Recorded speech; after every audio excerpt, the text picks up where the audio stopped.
Okay, so it is identical, but I haven't got any response from Sanket. Is it clear, Sanket? Okay, identical. Okay okay, ठीक आहे. हे तुमच्या लक्षात आलं पाहिजे. असं वेगवेगळ्या पद्धतीने तुम्हाला फसवलं जाऊ शकतं. ठीक आहे.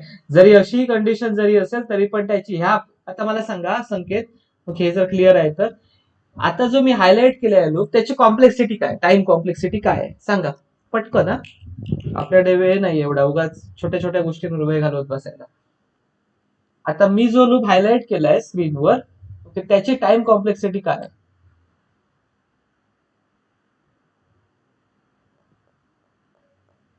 I want a reply from Sanket. Yes, tell me. हा क्वेश्चन संकेतसाठी आहे आणि नेक्स्ट क्वेश्चन प्राजक्तासाठी आहे की आता जो मी लूप हायलाइट करतोय स्क्रीनवर त्याची टाइम कॉम्प्लेक्सिटी काय आहे. ओके, आता जो केलाय त्याची. Okay, order of N from Sanket. Okay, from Prajakta, what is the time complexity of this loop which I have highlighted on the screen?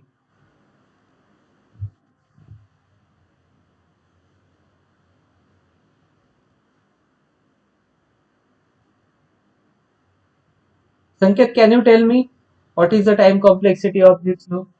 The question is asked to Prajakta actually. Can you tell me? Your first answer is correct. What about the second?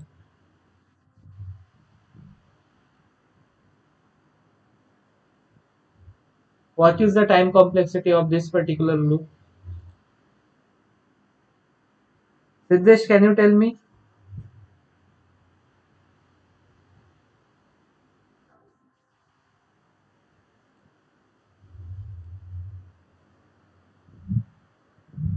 Order of N. Yes, absolutely correct. Order of N. Condition जरी बदलली असेल तरी पण त्याची time complexity same आहे कारण कंडिशनचा meaning तोच राहतो. सी लेस दॅन एन म्हटलं काय आणि C is less than equal to N minus one म्हटलं काय, दोघांचा अर्थ तोच आहे. एन ची व्हॅल्यू 5 असेल तर सी लेस दॅन एन चा अर्थ 4 पर्यंत जाऊ शकतो आणि C less than equal to N minus one याचा अर्थ सुद्धा काय, C is less than equal to 4 आहे. बरोबर ना, एन मायनस वन असल्यामुळे त्यामुळे तिथे पण 4 पर्यंत जाऊ शकतो. त्यामुळे त्याची टाइम कॉम्प्लेक्सिटी आयडेंटिकल राहणार आहे. Okay, this part you have to remember always. Now we go to our sorting logic. This is our sorting logic. We start from one. Index काय आहे, वन आहे आणि कंडिशन काय घेतली आपण, एन मायनस वन पर्यंत जाणार, लास्ट इलेमेंट पर्यंत जाणार. ठीक आहे. टी मध्ये आपण एरे ऑफ वन स्टोअर करून घेतोय, म्हणजे अरे ऑफ इंडेक्स वन ची व्हॅल्यू स्टोअर करतोय, इंडेक्स झिरो ची नाही. हा इंडेक्स वन ची व्हॅल्यू आपण टी मध्ये स्टोअर करून ठेवतोय आणि हा टी आपला टेम्पररी असणार आहे, लक्षात ठेवा. ठीक आहे. त्यानंतर आपला इथे फॉर लूप आहे. या फॉर लूप मध्ये डी ची व्हॅल्यू सेट करतोय. डी ची व्हॅल्यू काय, सी मायनस वन. म्हणजे सी जर आपला वन असेल तर डी ची व्हॅल्यू काय असेल, झिरो असेल. ठीक आहे. Zero is greater than equal to zero. Yes, zero is equal to zero. आणि अशा केसमध्ये आपण array of zero, array of D म्हणजे काय, array of zero is greater than T. आपण काय चेक करतोय की झिरोथ इंडेक्सचं इलेमेंट आपण जे टी घेतलंय त्या टी पेक्षा मोठा आहे का चेक करतोय. जर मोठं असेल, झिरोथ इंडेक्सचं इलेमेंट टी पेक्षा मोठं असेल, याचा अर्थ काय, झिरोथ इंडेक्सचं इलेमेंट इंडेक्स वन पेक्षा मोठं असेल तर, कारण टी मध्ये कोणती व्हॅल्यू आली आहे, इंडेक्स वनच्या इलेमेंटची व्हॅल्यू आली आहे. ठीक आहे. जर झिरोथ इंडेक्सचे इलेमेंट अरे ऑफ डी म्हणजे काय, अरे ऑफ झिरो, कारण डी ची व्हॅल्यू आपण सी मायनस वन करून घेतली. तो अरे of zero is greater than T. जर असं असेल तर आपण काय करणार आहोत, स्वॅपिंग करणार आहोत. तर आपण स्वॅपिंग करणार आहोत. अरे ऑफ डी प्लस वन, म्हणजे डी प्लस वन मध्ये अरे ऑफ वन मध्ये आपण अरे ऑफ झिरो ची व्हॅल्यू स्टोअर करणार आहोत. ठीक आहे. आणि फ्लॅग वन करणार आहोत. फ्लॅग वन काय इंडिकेट करतो की आपण स्वॅपिंग केलेलं आहे, हे इंडिकेट करतो आपल्यासाठी. फ्लॅग आपण वन करणार आहोत. ठीक आहे.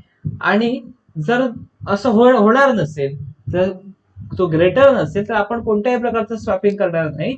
जशी इलेमेंट आहेत त्याच स्थितीमध्ये आपण ती इलेमेंट ठेवणार. ठीक आहे. आपण हे का करतोय, स्वॅप का करून घेतो, तर स्वॅप यासाठी करतो. आता बघा, सॉर्टिंग करत असताना लक्षात आलं असेल की आपण पेंट ऍप्लिकेशन मध्ये बघितलं होतं, ज्या वेळेला नवीन इलेमेंट घेऊन येतो त्यावेळेला नवीन इलेमेंटला आपण रूम तयार करतो. ठीक आहे ना, नवीन इलेमेंट साठी आपण रूम तयार करत असतो.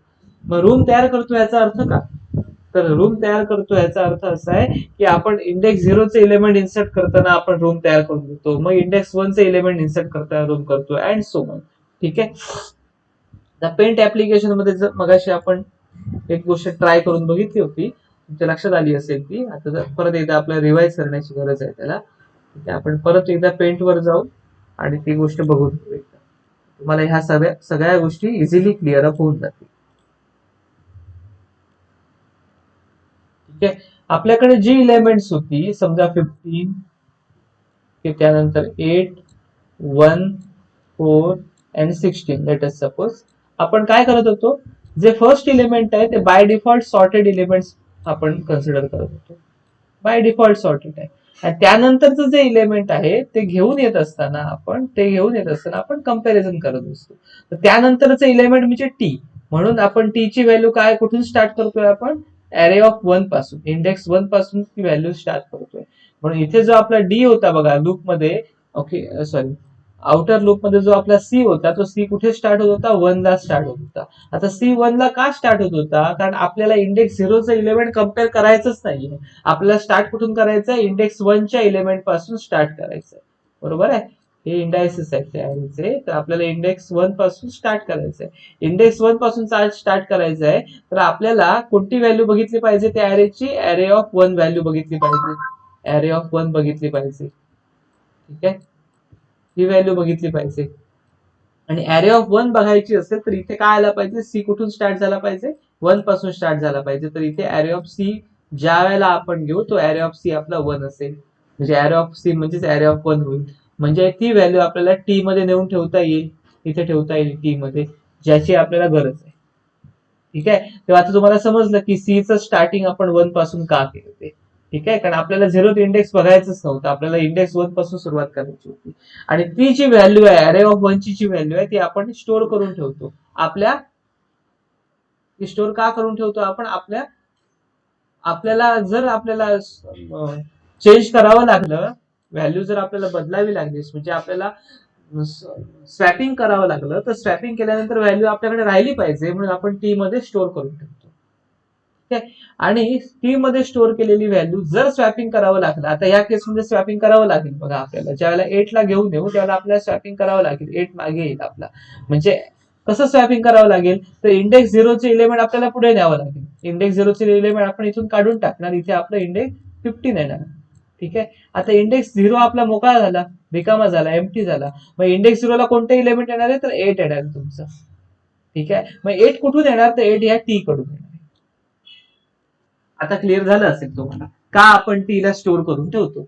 मी परत एकदा सांगतो, आपण सी ची सुरुवात करतो आपण 1 पासून, इंडेक्स 1 पासून, आणि मग शेवटापर्यंत जातो. सी ची व्हॅल्यूज म्हणजे कोणती, सी ची स्टार्टिंग व्हॅल्यू जी असेल ती कोणती आहे, 1 आहे, आणि पुढच्या वेळेला ती 2 असेल अँड सो. ठीक आहे, आताच्या केसमध्ये सी ची व्हॅल्यू 1 आहे, म्हणजेच अरे ऑफ सी म्हणजेच अरे ऑफ 1 जी काय व्हॅल्यू आपल्याला मिळेल ती कुठे स्टोअर करतो आपण, टी मध्ये स्टोअर करतो. कशासाठी, बॅकअप साठी. त्यानंतर कम्पेअर करतो, जर आपण 8 ला आपल्या सॉर्टेड लिस्ट मध्ये आणण्याचा प्रयत्न केला, घेऊन येण्याचा प्रयत्न केला, तर आपल्याला काय करावं लागेल, स्वॅपिंग करावं लागेल. स्वॅपिंग काय करावं लागेल, तर अरे ऑफ 0चं जे इलिमेंट आहे ते अरे ऑफ 0चे इलिमेंट मोठं आहे, मग ते स्वॅप करून कुठे घेऊन जाणार आहोत आपण, अरे ऑफ 0चे इलिमेंट अरे ऑफ 1 कडे घेऊन जाणार आहोत. म्हणून आपण काय लिहितो, आपण आपल्या प्रोग्राम मध्ये अरे ऑफ डी प्लस 1, बघितलं असेल तुम्ही, आतमध्ये डी वापरताय, बाहेर सी वापरताय, array of D plus 1 equal to array of D. आता इनिशियली डी ची व्हॅल्यू किती आहे, 0 आहे. का 0 झाली, सी ची जी व्हॅल्यू असेल ती सी च्या व्हॅल्यू पेक्षा 1 ने कमी, सी ची व्हॅल्यू सुरुवातीला 1 होती, मग डी ची व्हॅल्यू काय असणार आहे, 0 असणार आहे. तर अरे ऑफ डी प्लस 1 म्हणजे काय, अरे ऑफ 0 प्लस 1 म्हणजे अरे ऑफ 1 चे इलिमेंट जे आहे ते काय करा, अरे ऑफ 0 चे इलिमेंट इथे ठेवा. का, तर ते इलिमेंट मोठा आहे, अरे ऑफ 0 चे इलिमेंट मोठा आहे, म्हणून त्याला काय करा, स्वॅप करा. म्हणजे 15 ला आपण स्वॅप केलं आणि अरे ऑफ 1 मध्ये आणून ठेवलं. ते अरे ऑफ 1 चं तर काम संपलं, अरे ऑफ 1 मध्ये योग्य इलिमेंट आलं, पण अरे ऑफ 0 मधलं इलिमेंट आपण काय केलं, काढून टाकलं, एम्प्टी केलं. मग अरे ऑफ 0 मध्ये इलिमेंट पाहिजे ना, तर ते कोणतं पाहिजे, तर टी ची व्हॅल्यू अरे ऑफ 0 मध्ये गेली पाहिजे. यासाठी आपण टी ला स्टोअर करून ठेवतो. तेव्हा टी ला स्टोअर करून ठेवण्याची जबाबदारी कोण घेतो, व्हेरिएबल सी घेतो. आणि स्वॅपिंग करण्याची जबाबदारी कोण घेतो, गरज असेल तर कोण घेतो, डी व्हेरिएबल घेतो. Now it should be clear to you. Is it clear? Yes.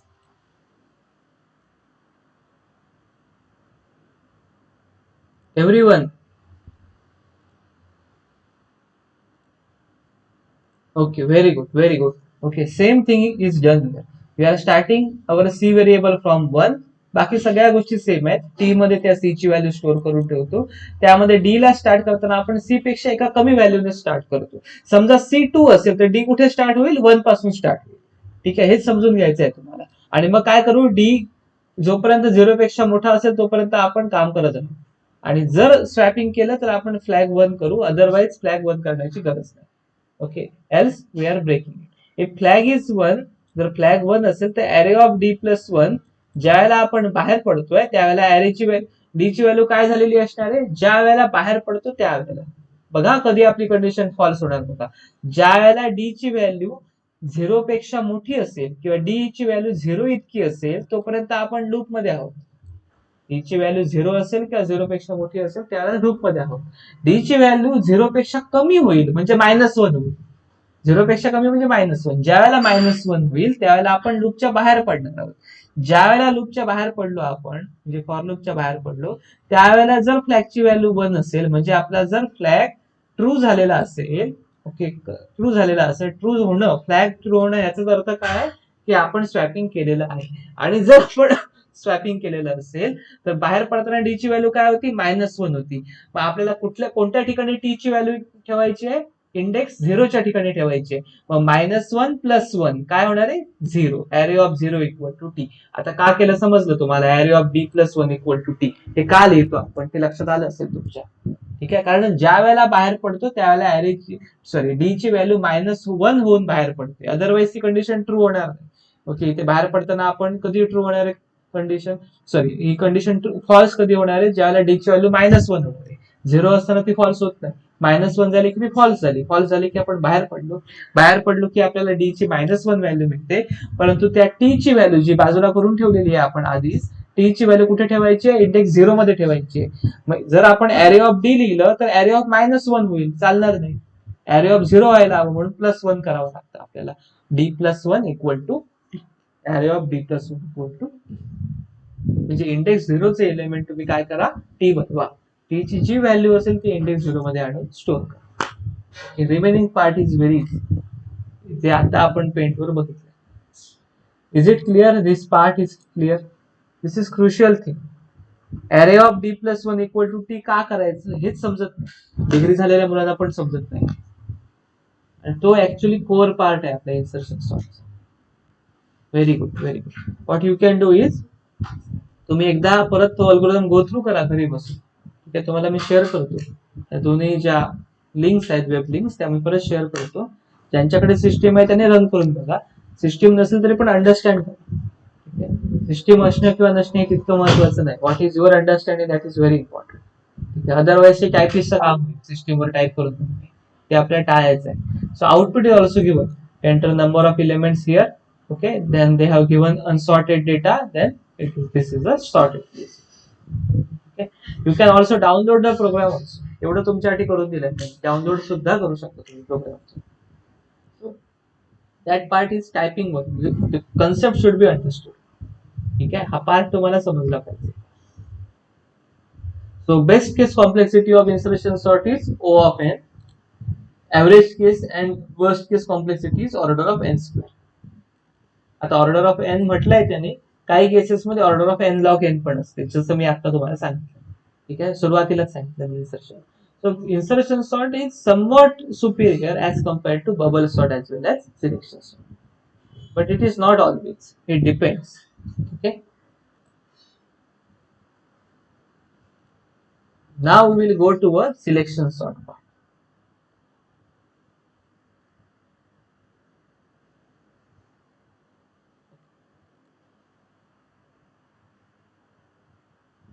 So this is visible to me, right? So first part is identical, header file, then main function, then declaration, then you are having a provision to take the input. Okay, then up to this part, the part is identical. किंवा हा जो part असो नेहमी प्रत्येक sorting मध्ये येतो, इथे पण आपण इनपुट साठी घेतलं. त्यानंतर this part is also identical to show the output. Okay, and then last is return 0 because we are using a INT. If you are using a void main, then there is no need to use a return 0 statement. Okay, core part is this. This is your core logic part for a selection sort. ठीक आहे. आता selection sort काय करतो, तर selection sort काय प्रत्येकाशी compare करतो. Bubble sort फक्त ऍडजस्टंटला कम्पेअर करतो. सिलेक्शन सॉर्ट काय करतो, एक एलिमेंट घेतो, त्याला प्रत्येकाशी कम्पेअर करतो आणि मग ठरवतो की मिनिमम एलिमेंट कोणता आहे. जे मिनिमम असेल ते इंडेक्स 0 ला येईल, त्यानंतरचे एलिमेंट इंडेक्स 1 ला येईल, त्यानंतरचे एलिमेंट इंडेक्स 2 ला येईल अँड सो ऑन. हे आपण रिपिटेटिव्हली करत जातो. ठीक आहे. So we start from index 0. Ascending ऑर्डरचा विचार केला तर C equal to 0, C less than N minus 1, ठीक आहे, सी प्लस प्लस. ठीक आहे. C less than N minus 1 का केलाय, जे बबल सॉर्ट मध्ये केलं होतं तेच आहे कारण का करतो बघा, समजा आपल्या ऍरे मध्ये जर 5 एलिमेंट असतील तर तुमच्या सी ची व्हॅल्यू 0 झाली पाहिजे, 0 कडे गेली पाहिजे, नंतर 1 झाली पाहिजे, 2 झाली पाहिजे, 3 झाली पाहिजे. 3 होणार त्यावेळेला C less than N minus 1 असणार आहे. एन ची व्हॅल्यू 5 आहे, एन मायनस 1 म्हणजे 4, सी लेस दॅन 4 म्हणजे 3 पर्यंत जाऊ शकतो आपण. तेव्हा सी ची व्हॅल्यू 0 होऊ शकेल, 1 होऊ शकेल, 2 होऊ शकेल, 3 होऊ शकेल, परंतु सी ची व्हॅल्यू 4 होता कामा नये. म्हणूनच आपण काय करतो, C less than N minus 1 लिहितो. का 4 होता कामा नये, कारण आतमध्ये जो डी घेतोय आपण त्या डी ची व्हॅल्यू सी प्लस 1 ने स्टार्ट होते. समजा सी ची व्हॅल्यू 4 झाली तर डी प्लस 1 ची डी ची व्हॅल्यू किती होणार आहे, 5 होणार आहे आणि इंडेक्स 5 आपल्या ऍरे मध्ये अवेलेबल असते. बरोबर ना. म्हणजे सी ची व्हॅल्यू 3 झाली तर चालेल, सी ची व्हॅल्यू 3 असेल तर डी ची व्हॅल्यू 4 होईल. D equal to C plus 1 करतोय आपण, त्यामुळे ती 4 होईल, ते चालेल आपल्याला. परंतु जर सी ची व्हॅल्यू 4 झाली मुळात तर आपण डी ची व्हॅल्यू 5 करणार आहोत. It is not possible, we are getting an error. So we have to prevent it that error. सो कसं प्रिव्हेंट करू शकतो आपण, सी ची व्हॅल्यू 3 पर्यंतच नेऊ शकतो आणि सी ची व्हॅल्यू 3 पर्यंत न्यायची असेल तर C should be less than N minus 1 और C should be less than or equal to n minus 2. Both are same. मगाशी आपण बघितलंय. ठीक आहे. आता आपण सुरुवात करणार आहोत आता वर्किंगला. त्याच्या पोझिशन इक्वल टू सी. सुरुवातीला सी ची व्हॅल्यू 0 असेल तर पोझिशन 0 पोझिशन वर तुम्ही काम करताय. डी ची व्हॅल्यू आपण सी प्लस 1 केली आणि काय केलं आपण, array of position is greater than array of D. म्हणजे काय, तर इनिशियली डी ची व्हॅल्यू 1 होणार आहे. ठीक आहे. तर ऍरे ऑफ 0, पोझिशनची व्हॅल्यू 0 आहे आपल्या, array of 0 is greater than array of 1. 0th इंडेक्सचे इलेमेंट फर्स्ट इंडेक्सच्या एलिमेंट पेक्षा मोठा आहे का. जर मोठं असेल तर आपल्याला काय करणार आहे, आपल्याला काय करायचंय की हे लक्षात येत आहे की आपलं जे इलेमेंट सुरुवातीला आपण अज्युम केलंय की इंडेक्स 0चे एलिमेंट लहान मिनिमम एलिमेंट आहे. ठीक आहे. ते आपलं अजम्पशन चुकीचं आहे, कारण आपण सुरुवातीला पोझिशनची व्हॅल्यू काय घेतली, सी घेतली. पोझिशनची व्हॅल्यू सी म्हणजे 0 घेतली. ठीक आहे. त्यानंतर आपण आतमध्ये गेलो आणि चेक केलं की पोझिशनची व्हॅल्यू, ऍरे ऑफ पोझिशनची व्हॅल्यू ऍरे ऑफ डी पेक्षा मोठी आहे का. ऍरे ऑफ 0 ची व्हॅल्यू ऍरे ऑफ 1 पेक्षा मोठी आहे का. जर मोठी असेल याचा अर्थ असा आहे की इंडेक्स 0चं जे इलेमेंट आहे ते मोठं आहे आणि आपण त्याला मिनिमम म्हटलंय. हे आपलं अजम्पशन चुकीचं आहे. आपल्याला अजम्पशन बदलावं लागेल. आपल्याला अजम्पशन काय करावं लागेल आपलं, की इंडेक्स डी चं इलेमेंट छोटा आहे. इंडेक्स डी म्हणजे कोणता, तर इंडेक्स 1, ते इलेमेंट छोटा आहे. मग आपण पोझिशनची व्हॅल्यू काय करतो, पोझिशन इक्वल टू डी. ठीक आहे. आणि हे रिपिटेटिव्हली आपण करत राहतो, रिपिटेटिव्हली, जोपर्यंत आपल्याला पूर्ण ऍरे मध्ये मिनिमम इलिमेंट मिळत नाही तोपर्यंत. नंतर लक्षात आलं आपल्याला की आता पोझिशनची व्हॅल्यू डी झाली आपली. नेक्स्ट टाइमला लक्षात आलं डी ची व्हॅल्यू काय होणार आहे, परत एक सुरुवातीला सी प्लस 1 होती म्हणजे 1 झाली होती. नेक्स्ट टाइमला डी ची व्हॅल्यू 2 होणार आहे. 2 is less than N. Yes. Array of position काय आपला, डी म्हणजे किती होता, लास्ट टाइमला 1 होता. तो array of 1 is greater than array of D. आताचा डी काय तर 2 झालाय आपला. तो array of 1 is greater than array of 2. म्हणजे काय, आता इंडेक्स 1 चे इलेमेंट इंडेक्स 2 पेक्षा मोठा आहे का. जर हे पण ट्रू झालं याचा अर्थ काय, की इंडेक्स 2 चे एलिमेंट छोटा आहे. परत आपल्याला पोझिशनला चेंज करायला लागेल, पोझिशन आपल्याला 2 करावी लागेल. तर करंटली डी ची व्हॅल्यू किती आहे, 2 आहे. तो पोझिशनची व्हॅल्यू 2 केली. नेक्स्ट टाइमला पोझिशनची व्हॅल्यू 2 राहणार आहे आणि ऍरे ऑफ डी मध्ये डी ची व्हॅल्यू 3 घेणार आहोत आपण, वाढवत जातोय डी ला. मग पोझिशन 2, पोझिशनची व्हॅल्यू 2 आहे, डी ची व्हॅल्यू 3 आहे, म्हणजे इंडेक्स 2 आणि इंडेक्स 3 ला कम्पेअर करणार आहोत. समजा त्यावेळी सुद्धा ही कंडिशन ट्रू झाली, म्हणजेच काय, इंडेक्स 2 चे इलेमेंट इंडेक्स 3 पेक्षा मोठं असेल, परत आपल्याला काय करायला लागेल, मिनिमम इलेमेंट आपल्याला चेंज करावं लागेल. म्हणजे पोझिशन आपल्याला काय करायला लागेल, 3 कडे घेऊन जावी लागेल. म्हणजे पोझिशन इक्वल टू टी करावं लागेल. हे कधीपर्यंत, जोपर्यंत आपल्याला लास्ट इलेमेंट मिळत नाही तोपर्यंत. म्हणून डी लेस दॅन एन करतो आपण. ऍरे मध्ये लेस दॅन एन याचाच अर्थ काय, लास्ट इलेमेंट. ज्या वेळेला आपल्याला लास्ट इलेमेंट पर्यंत पोहोचतो आणि चेक करतो की आपल्याकडे मिनिमम इलेमेंट आहे, लोएस्ट इलेमेंट आपल्या अरे मधला आपल्याला मिळालेला आहे आणि त्याचा इंडेक्स पोझिशन मध्ये अवेलेबल आहे. समजा पोझिशनचा इंडेक्स 2 असेल तर इंडेक्स 2 चे एलिमेंट मिनिमम इलेमेंट आहे. मिनिमम समजा पोझिशनचा इंडेक्स 4 असेल तर इंडेक्स 4 चे एलिमेंट मिनिमम एलिमेंट आहे. Is it clear up to this part?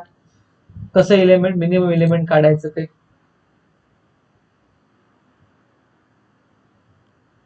Yes.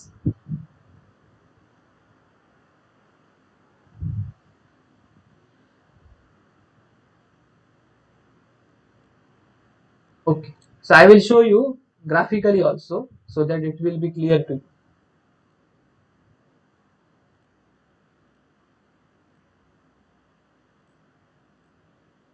I will show you this graphically.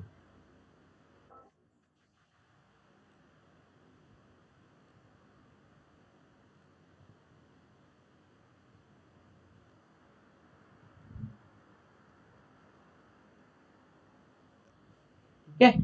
समजा आपल्याकडे अशा प्रकारे एलिमेंट्स असतील, 21 आहे, 8 आहे, 4 आहे, त्यानंतर 1 आहे आणि सपोज 11 आहे.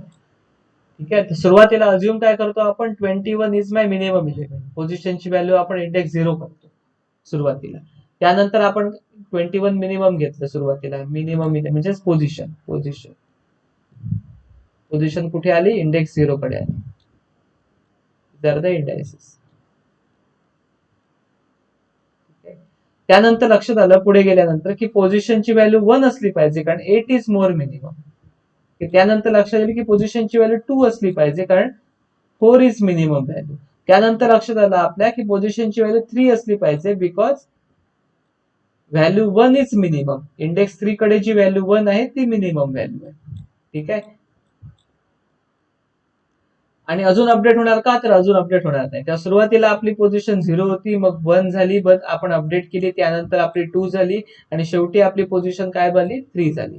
आणि ज्या वेळेला पोझिशनची व्हॅल्यू 3 झाली तेव्हा समजलं की आपण पूर्ण अरे बघून झालाय आपला, कारण पुढचं एलिमेंट तर मिनिमम एलिमेंट नाहीये आपल्याकडे, पूर्ण अरे आपला बघून झालाय आणि इंडेक्स 3 चं एलिमेंट आहे मिनिमम एलिमेंट आहे.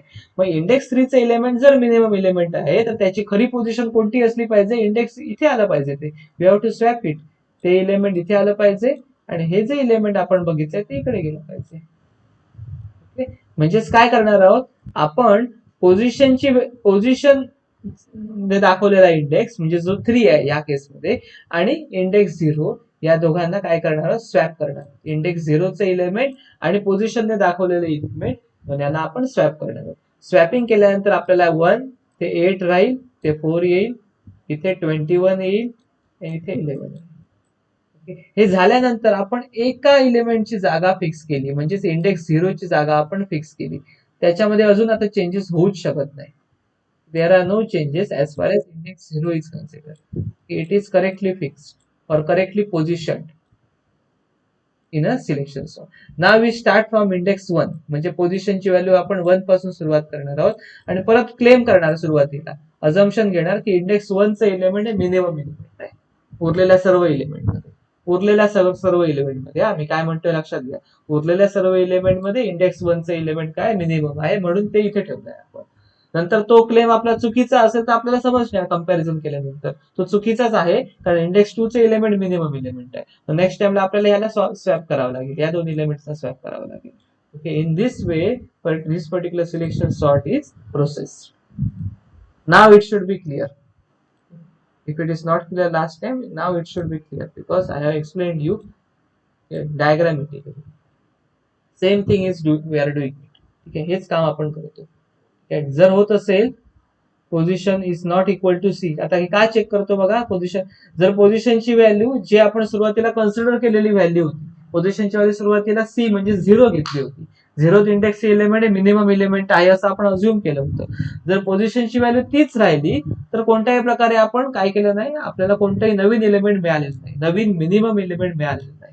जर पोझिशनची व्हॅल्यू चेंज झाली, it is not equal to C, याचा अर्थ काय, आपल्याला नवीन मिनिमम एलिमेंट मिळालेला आहे आणि ते एलिमेंट आपल्याला स्वॅप करायचं आहे. तर स्वॅप करण्यासाठी आपण काय करतो, आपण नेहमीप्रमाणे एक टेम्पररी व्हेरिएबल घेतो, टी घेतो. समजा आता इथेच याच केसमध्ये आपल्याला जर स्वॅपिंग करायचं असेल तर आपण कसं स्वॅप करणार आहोत,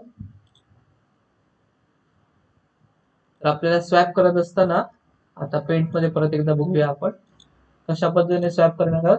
समजा ह्या दोन एलिमेंट्सना स्वॅप करायचे आपल्याला, कोणाला 21 आणि 1 ला. तर आपण काय करतो, एक टी घेतो, एक टेम्पररी एलिमेंट घेतो.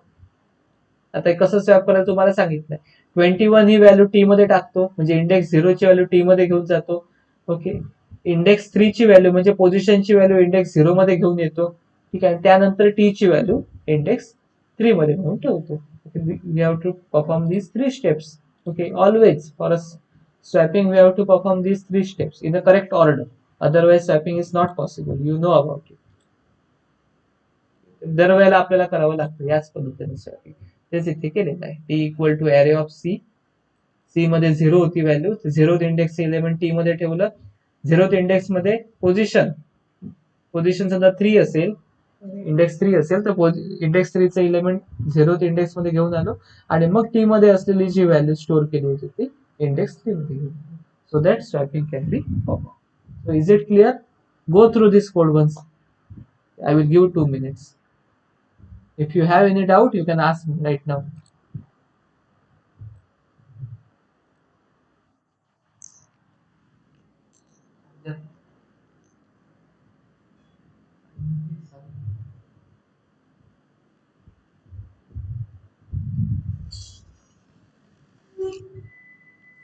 वरून वरून चालू करू, चार्जिंग नाही. ते बरोबर आहे, किती केलं डिफरंट वरती.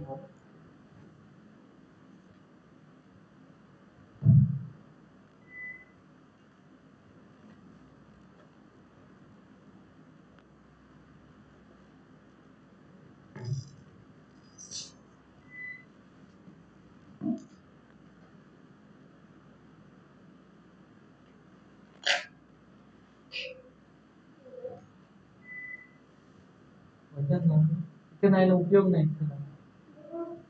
चालत नाही ना फॉर्म, दोन्ही बटन बंद कर. बघ ना, आवाज येतोय म्हणजे चालू झाला नाही charging.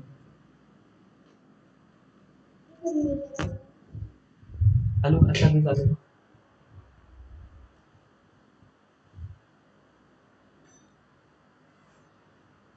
Okay, very good. It is clear now. So I will stop here. You are having this particular output. You are having unsorted data and then sorted data. सर्वांचं आउटपुट आयडेंटिकल येणार आहे. बबल सॉर्ट प्रमाणेच सगळ्यांचं output मिळणार आहे आपल्याला. Sorted list फक्त पाहिजे. फायनल आउटपुट तुम्हाला माहित आहे, परंतु दरवेळेला टेक्निक थोडी थोडी बदलते, त्यानुसार हा कोड बदलतो.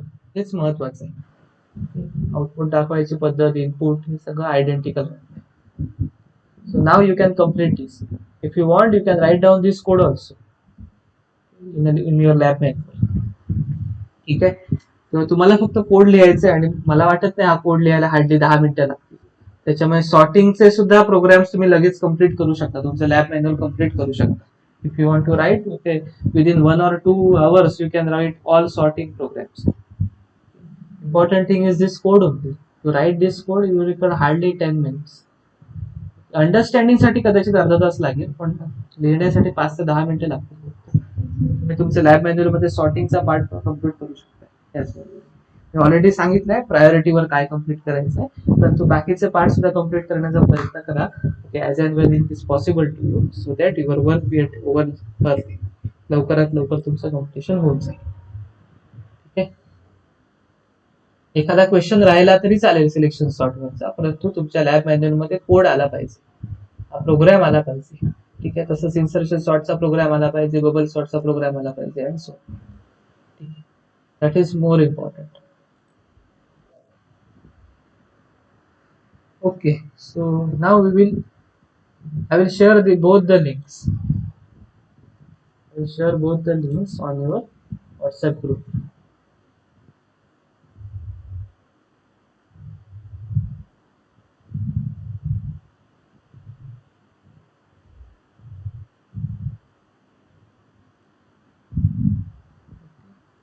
You can go through these links also.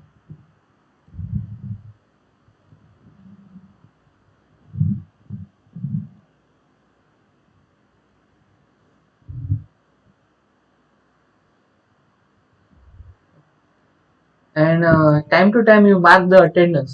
For today's lecture also you have to mark the attendance, and if For both, there are 2 lectures today, right? In the morning and now. So you have to mark the attendance for 2 lectures. And for previous lectures also, if you haven't marked any attendance, you can mark it. Okay? So attendance तुम्ही mark करत जा. दरवेळेला मी सांगायला विसरलो असेल तरी सुद्धा तुम्ही मार्क करू शकता डायरेक्टली. एखाद्याने समजा लाईव्ह सेशन अटेंड केलं नसेल आणि नंतर समजा रेकॉर्डिंग बघितली असेल तरी पण तुम्ही अटेंडन्स मार्क करू शकता. बाकी सर्वांना सांगा. इम्पॉर्टंट काय की तुम्ही ते सेशन अटेंड करणं आहे. काही वेळेला नेटवर्क इश्यू मध्ये तुम्ही अटेंड करू शकलात नाही लाईव्ह सेशन, तर तुम्ही नंतर सुद्धा अटेंड करू शकता. अटेंड करा, मग ते रेकॉर्डिंग बघा, त्यानंतर तुम्ही अटेंडन्स मार्क करा. Last session what we have conducted on in the morning session at 8 a.m. I think. Okay, that part I have uploaded today only on the YouTube channel. So I will share it for adjacency matrix, adjacency list. So if anyone from you haven't attended that lecture, you can attend. Okay, or you can see the recordings. Okay, same part I have uploaded on a YouTube channel. You can attend. हे session संपल्यानंतर मी काय करेन, तो पण तिची link आहे YouTube link, ती पण तुम्हाला मी शेअर करेन. ते पण अटेंड करा, रेकॉर्डिंग बघा आणि तुम्ही अटेंडन्स त्या लेक्चरची पण मार्क करा. Okay, same Google form it is already shared today also. Ma'am has shared that. So this is winter 19 paper. We just go through these papers. Okay, and then we can conclude. So we will try to see any question which we haven't or any point which we haven't studied so far. आपल्याला हे कशासाठी बघायचंय, कोणता असा जर point आपल्याला मिळत असेल जो आपण बघितलेला नाही किंवा आपल्याला बघण्याची गरज आहे, तर लक्षात येईल आपल्या, मग आपण 1 by 1 त्या गोष्टी बघायचं. This is question number 1. Right any 4 operations that can perform on a data structure. We have seen it. अगदी फर्स्ट युनिट मध्येच आपण बघितलं, insertion, deletion, sorting, searching, traversing. आणि हीच ऑपरेशन आतापर्यंत आपण करतोय. आताच आपण सॉर्टिंग केलं किंवा सर्चिंग करून झालं आपलं, ट्रॅव्हर्सिंग केलं, आपण ट्री ट्रॅव्हर्सल केलं. इन्सर्शन तर आपण नेहमीच करत असतो. सॉर्टिंग करताना पण आपण इन्सर्शन करतो. इन्सर्शन सॉर्ट नावच आहे त्याचं. Merging, copying, concatenation. So depend कोणता क्वेश्चन येतो. फक्त तुम्हाला लिस्ट करायला सांगितली असेल तर नावं द्यायची, आणि तुम्हाला एक्सप्लेन करायला सांगितलं असेल तर प्रत्येक ऑपरेशनला 1 लाईन मध्ये एक्सप्लेन करायचं. Next is a defined term overflow and underflow with respect to stack. We have seen. ठीक आहे. Next is in degree and out degree of a tree. That you have seen the definition also. Number of edges coming towards the node is called as a in. सोप्या भाषेत सांगायचं तर number of incoming edges towards the node is called as in degree of a. And out degree means number of outgoing edges from the node is called as out degree of. Okay.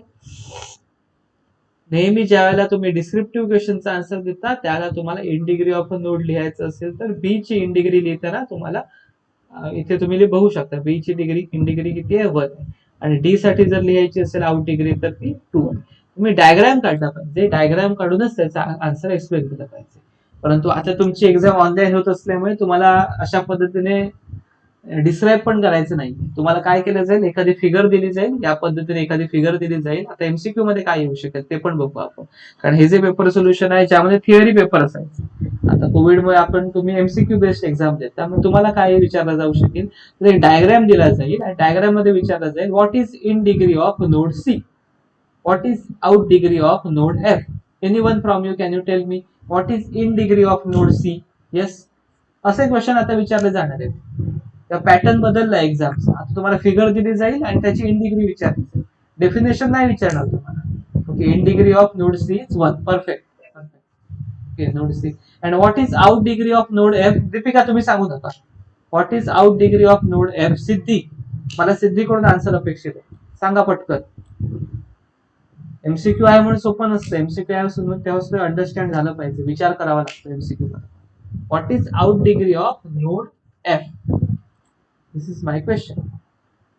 Perfect, Siddhi. Okay, so now you are having a mastery over how to find in degree, out degree. आता कोणती tree देऊ दे तुम्हाला in degree out degree काढता येईल. समजा मुद्दाम तुम्हाला trick तुम्हाला कन्फ्युज करण्यासाठी असं पण केलं जाऊ शकतं की ट्रीच्या ऐवजी ग्राफ दिला जाऊ शकेल आणि ग्राफ मध्ये एखाद्या नोडची इन डिग्री आउट डिग्री विचारली जाऊ शकेल, तरी पण चालतं. ग्राफ आहे म्हणून काय वेगळं काय करायचं नाही, बघायचं तो ग्राफ डायरेक्टेड आहे की अनडायरेक्टेड आहे. डायरेक्टेड आहे तर एजेस ज्या येणाऱ्या एजेस असतील एखाद्या नोडकडे, इनकमिंग एजेस असतील, डायरेक्टेड ग्राफ मध्ये सांगतोय मी तुम्हाला, इनकमिंग एजेस असतील त्याने तुम्हाला इन डिग्री मिळेल, आणि त्या नोड कडून जाणाऱ्या एजेस असतील, आउटगोईंग एजेस असेल त्याच्यात तुम्हाला आउट डिग्री मिळेल. पण अनडायरेक्टेड ग्राफ असेल तर, अनडायरेक्टेड ग्राफ म्हणजे आताची ट्री आहे ती अनडायरेक्टेड आहे प्रकारे, मग त्याच्यामध्ये विचार करायचा नाही इनकमिंग एज आहे का आउटगोईंग एज आहे. ज्या एजेस दिसतात त्या सगळ्या एजेस तुम्ही इनकमिंग पकडायच्या, ज्या एजेस निघून जातात त्याच्यापासून त्या सगळ्या आउटगोईंग समजायच्या आणि इन डिग्री आउट डिग्री लिहायची. परंतु ज्यावेळेला ग्राफ येतो त्यावेळेला जनरली ग्राफमध्ये माझ्या बघण्याचे क्वेश्चन्स आलेले आहेत, ग्राफमध्ये तुम्हाला डायरेक्टेड ग्राफच दिलेला असतो आणि डायरेक्टेड ग्राफवर इन डिग्री आउट डिग्री विचारले जाते. तो क्वेश्चन जरा जरी बदलला तरी पण तुम्हाला आन्सर करता आला पाहिजे, आणि जर ट्रीवर विचारायचं असेल तर अशा पद्धतीने विचारलं जाऊ शकतं. Next is evaluate the following arithmetic expression in postfix notation. दिलेलं एक्सप्रेशन पोस्टफिक्स फॉर्म मध्ये आहे, समजतंय तुम्हाला. पोस्टफिक्सचा अर्थ काय असतो, सुरुवातीला ऑपरांड येतात आणि शेवटी ऑपरेटर येतो. बघा शेवटी ऑपरेटर आलाय, आधी ऑपरांड आले, सुरुवात ऑपरांड येते. ठीक आहे, तेव्हा पोस्टफिक्स दिलेला आहे. आणि पोस्टफिक्सला इव्हॅल्युएट करण्यासाठी तुम्हाला माहिती आहे कोणती टेक्निक आहे आपली, स्टॅक वापरतो आपण, आणि स्टॅक वापरून आपण या पद्धतीने त्याला इव्हॅल्युएट करू शकतो. तुम्हाला मी सगळं शिकवलंय कसं इव्हॅल्युएट करायचं पोस्टफिक्स एक्सप्रेशन. ठीक आहे, आपण एक एक्झाम्पल पाहिजे तर बघूया. First is a scan symbol is a काय ओपरांड आहे आपला. ठीक आहे, ओपरांड आहे, मग काहीच करू शकत नाही, डायरेक्टली स्टॅकवर जातो. पुढे पण ओपरांड आहे, स्टॅकवर जातो. त्यानंतर पॉवर ऑपरेटर आहे हा. ठीक आहे, ज्या वेळेला आपण स्टॅक कडे जातो तेव्हा सर्वात खाली 4 असेल, त्यावरती काय असेल 2 असेल. पोस्टफिक्स मध्ये जर दिलेलं असेल एक्सप्रेशन तर काय करतो, टॉपमोस्ट इलेमेंटला काय करतो, राईट हँड साईडला नेतो, सेकंड टॉपमोस्ट इलेमेंटला लेफ्ट हँड साईडला नेतो, आणि दोघांमध्ये ऑपरेटर देतो. दोघांमधला ऑपरेटर कोणत्या, पॉवर ऑपरेटर. सो 4 पॉवर 2 म्हणजे 4 raised to 2. 4 raised to 2 चा आन्सर 16 अँड सो ऑन. या पद्धतीने आपल्याला काम करत जायचं. ठीक आहे, तेव्हा हा प्रॉब्लेम, या टाईपचा प्रॉब्लेम आपण ऑलरेडी बघितलेला आहे. तुम्ही घरी बसून सॉल्व्ह करा. तुम्हाला असा प्रॉब्लेम एमसीक्यू मध्ये पण विचारला जाऊ शकतो. दिलेलं अरिथमेटिक एक्सप्रेशन पोस्टफिक्स एक्सप्रेशन आहे, त्याचा आन्सर कसं करायचं, what is the final value. 4 option दिलेले असू शकतील, त्यातला एक ऑप्शन करेक्ट असेल. Is it clear? Yes? Any doubt is there in this particular question? Okay. घरी बसून सॉल्व्ह करा, पण डाऊट नसेल, फक्त पेपर सोल्युशन बघू नका, घरी बसून प्रॉब्लेम सॉल्व्ह करा. म्हणजे तुमची practice. Describe direct undirected graph, we have seen already. Classification of data structure, primitive, non-primitive, and then there are different types, we have seen. Define queue, any two applications of queue, we have seen number of times applications of queues. त्यांनी इथे दिलेली आहे तुम्हाला, त्यांनी Q बद्दलही माहिती दिलेली. आता एमसीक्यू मध्ये काय असेल तर एमसीक्यू मध्ये असा question, identify correct application of Q, आणि 4 ऑप्शन दिलेले असतील, त्यामधला एकच ऑप्शन असा असेल जे क्यूचे ऍप्लिकेशन असेल, आणि बाकीचे ऍप्लिकेशन स्टॅकची असतील. मग तुम्हाला ते योग्य क्यूचे ऍप्लिकेशन कोणतं आहे ते शोधता आलं पाहिजे. किंवा असा पण क्वेश्चन येऊ शकतो की क्यू फॉलोइंग ऑर्डर. पहिला 4 ऑप्शन असतील, त्याच्यामध्ये एक असेल लिफो, दुसरा असेल लिलो, तिसरा असेल फिलो, चौथा असेल फिफो. मग करेक्ट काय आन्सर त्याचा, फिफो. त्या पद्धतीने तुम्हाला आन्सर आयडेंटिफाय करता आलं पाहिजे. किंवा असा पण क्वेश्चन येईल, Q contains dash number of pointers. Okay, पहिला ऑप्शन असेल 1, सेकंड मध्ये असेल 4, थर्ड मध्ये असेल 2, फोर्थ मध्ये असेल 6.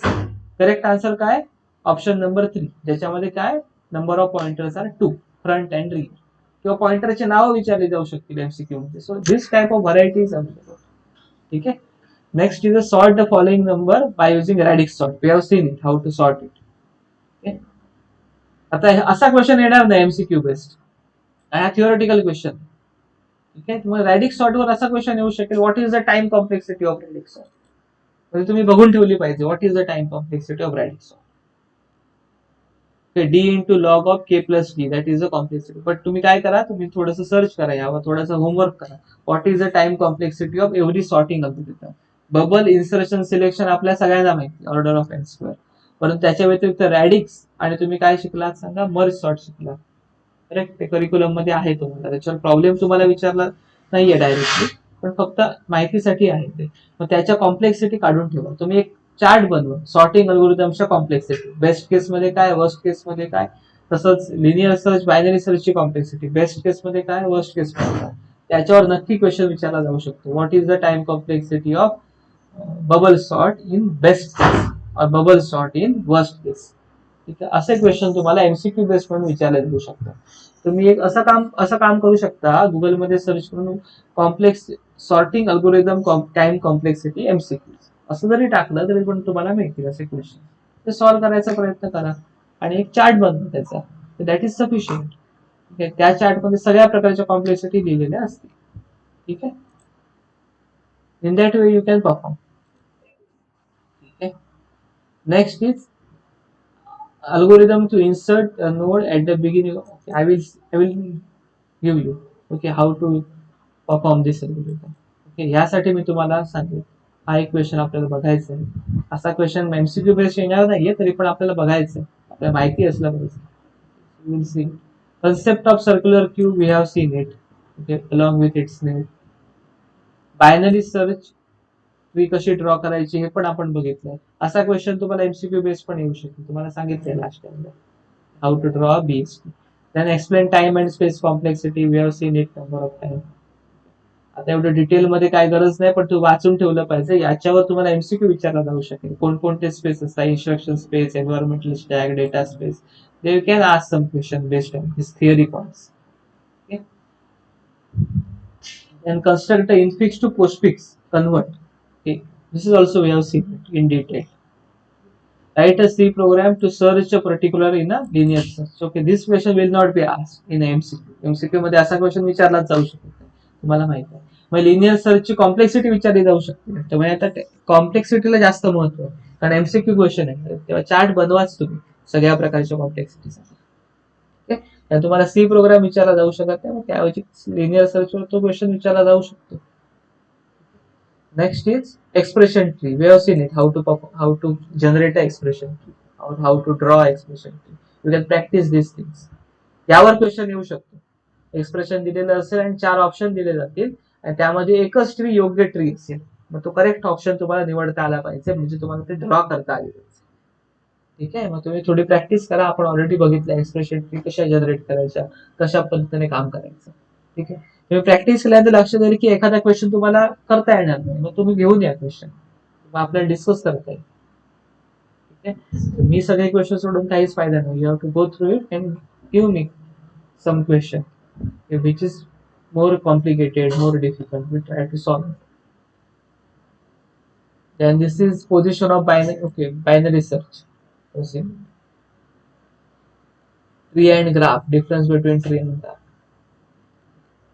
This is the construction of singly linked list. How to construct a singly linked list. We will see it. How to construct a singly linked list. Then push and pop operations. We have seen these questions. Then comparison between linked list and array. This is theory question. You can go through it.